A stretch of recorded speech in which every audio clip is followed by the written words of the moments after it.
Hi, welcome to Dice Control Dojo. I'm Phil and I practice every day and share my tips so we can all get better at the casino. Join me today where we're still talking about fixing things in the air. So if you're looking just in the air, not the landing, just in the air, what's causing the dice to split one way or another? How come they're apart? We're going to talk about why they're apart, what is causing that, and more importantly, how to fix it. So let's talk about that. Before we start, this is my 60th video. We're 30 days out from going to Vegas. I'm super excited. My throws are doing well. I'm feeling every day that I'm getting better and better. I'm hoping in 20 days from now, I'm going to do a 10-day countdown of my 36 throws and see what my SRR is from when we started this a long time ago to when we get right before we go to the casino.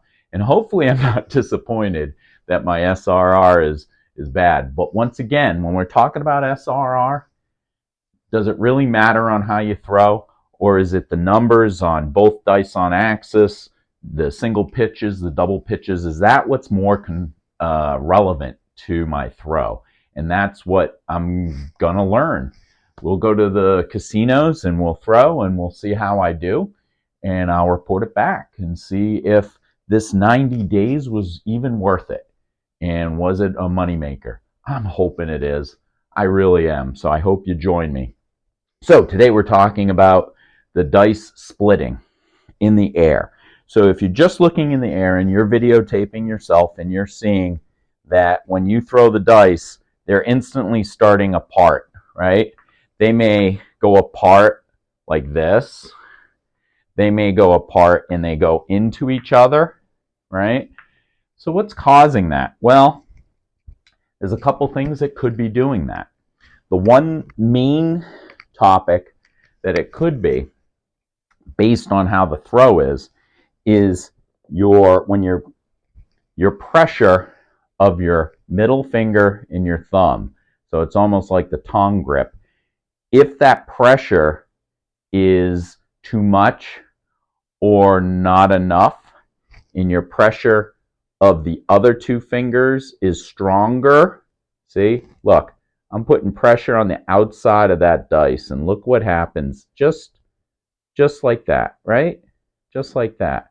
What if I put too much pressure on the dice and my thumb isn't 100% in between those two dice? Say the thumb is to the right a little bit of the dice. Look at what happens to that dice, right? I hope you can see how if I put pressure on the wrong side of either one of these and the thumb isn't quite centered, you're going to see a split, and it's going to be an inside split. So the dice will go inside. If the dice, look, if I don't have my thumb pressure even with the other two, look at that dice. It's that easy. It's that easy. This is a micro millimeter issue that thumb may be over way too much on this side or over on this side. That's why I paint. That's why I make sure that I mark where this thumb should be. And for me, I like the thumb right around this area right here. But if this goes just a wee bit over here, right? There's that one in the middle finger. It was just on the one side, and I put a little pressure. Look, it separates like that. So it's so important that you get your throw down in that you're working that turn and that swing using the gripper, gripping that, but making sure when you do the turn that the pressure is even across the three and that your thumb is in the middle, not to the right or left. So when you're doing your throw, is your thumb in the same position every single time?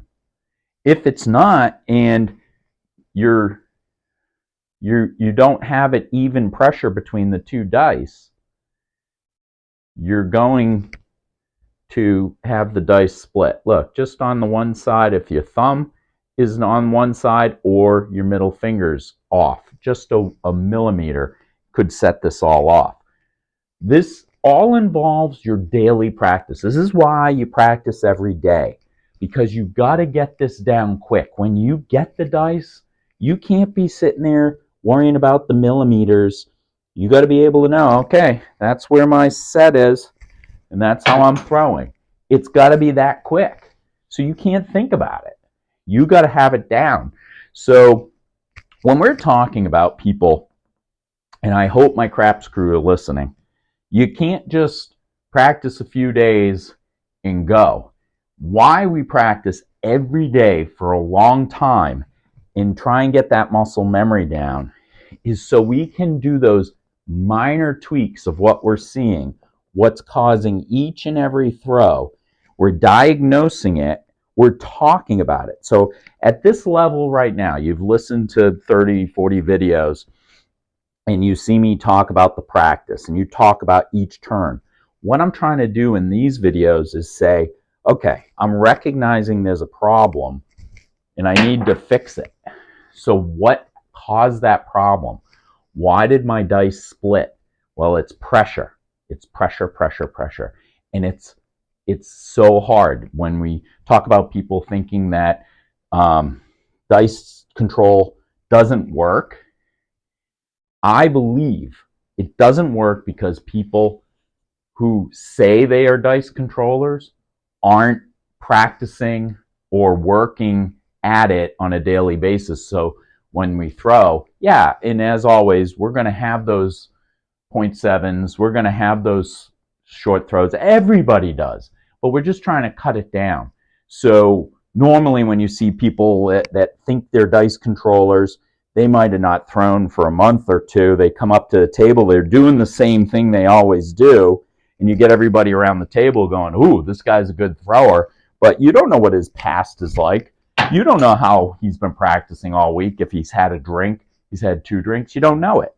So when you have to do these micro millisecond fixes like we're talking about right now, this is the adult room. This is the pro level, and that I'm not at, but I want to get there. And I feel that the way I can get there is by recognizing what's happening when those dice are in the air so I can correct it. Once again, seeing those Hawaiian gentlemen at the Californian, I see them there, and they're always talking to each other on what's going on so they can fix it. They work well as a team. They're really well structured. They know what's going on, and they know how to fix themselves each and every time. And they're very, very successful. So I really love that. I've spoken to them a bunch of times. They've given me so much advice just by talking to sitting at the table. They're fantastic people. So I enjoy talking to them, and they're very helpful, and they always want to get people to be better. Because, of course, if we're all better at the table, we all make money, right? So what am I doing? I'm talking about splits, and I'm talking about the pressure of those dice going in, making sure that you have even pressure. Look at that ledge. When you're doing the one drop, if you're doing my set, swing, and finger release, right, you got to make sure that those pressures are even on all sides of the dice. You also have to make sure that your fingers, depending, they're not the same size as mine, aren't coming over the top of these and causing them to implode. So see, if your finger pressure is off on the corners when you're doing this 3-fingered grip, say you have bigger fingers than me and they're out here, are you putting pressure on the sides? That's going to cause them to implode on the release. So you have to make sure that this is just a ledge. All it is a nice ledge on that your dice are resting on, and the centrifugal force is releasing them. That's all it is. It's that simple.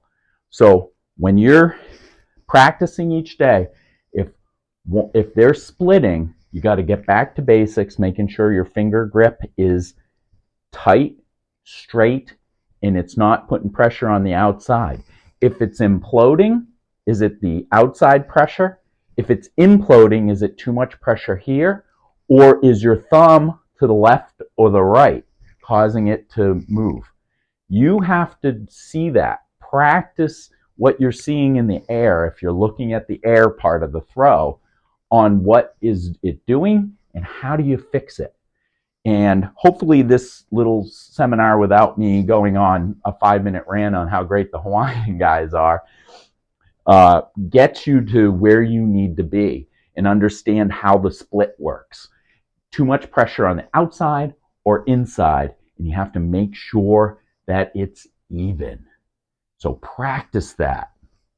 Tomorrow we're going to talk about spin. What happens when the dice in the air are super spinny or not spinning at all? So join me tomorrow on my YouTube video. And as always, the best batting strategy is to bet on those Hawaiians that are throwing really well. No, I'm just kidding. The best batting strategy is to be able to practice so you can do as well as the Hawaiian guys do each and every day, so we make a lot of money.